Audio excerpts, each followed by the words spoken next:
When David married Claire, he believed he had found his forever partner. They built a life together, bought a small house, and often spoke about starting a family. But there was one name that always hovered in the background.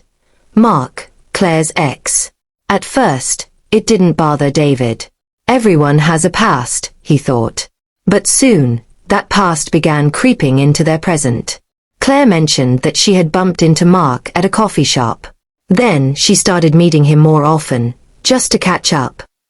David tried to brush off the unease, telling himself she loved him and would never betray his trust. But the casual meetups became routine. Every weekend, Claire spent hours with Mark. Sometimes it was coffee, sometimes dinner, sometimes helping him with errands. One Saturday, David finally spoke up. "Claire, why do you need to see him so often? Don't you think it's strange?" She sighed, annoyed. "He's just a friend." "You're being insecure." "Insecure," David repeated. "You're with your ex almost every weekend. How am I supposed to feel?" She crossed her arms, her voice sharp. "If you don't trust me hanging out with my ex every weekend, maybe we should divorce." The words pierced through him like glass. David stood frozen, unable to process what he just heard. Divorce, over his request for boundaries? "Claire, are you serious? You'd throw away our marriage for him?" She didn't answer. She simply looked away, her silence heavier than any excuse. That night, David barely slept.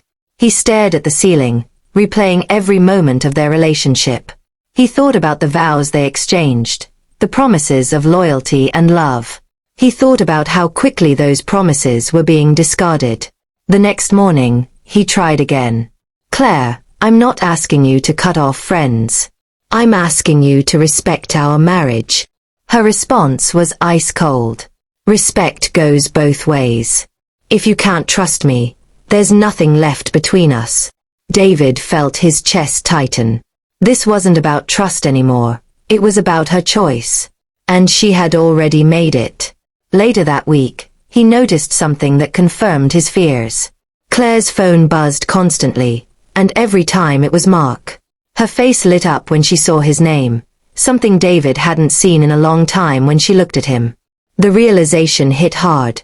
He was no longer her priority. Betrayal didn't need proof beyond what his heart already knew. So, David packed a small bag and left quietly one morning. He didn't shout, didn't argue, didn't demand explanations.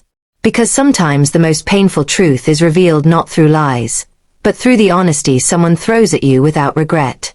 As he closed the door behind him, he knew this. Love can't survive without loyalty, and loyalty can't survive with divided hearts.